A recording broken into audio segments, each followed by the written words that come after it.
India TV 9 news Maharashtra. सोलापूरमधील जुना बोरामणी नाका परिसरात बँक ऑफ इंडिया समोर पहाटे साधारण 3 वाजण्याच्या सुमारास अपघात झाल्याची माहिती समोर येत आहे.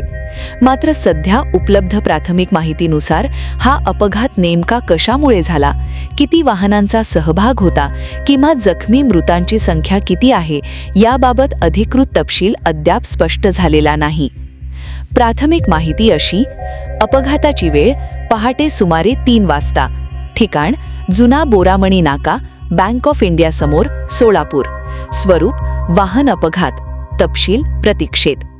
स्थानिक नागरिकांच्या मते रात्री उशिरा रस्ते तुलनेने मोकळे असतात, त्यामुळे वेग जास्त असणे किंवा दुर्लक्षामुळे असे अपघात होण्याची शक्यता नाकारता येत नाही.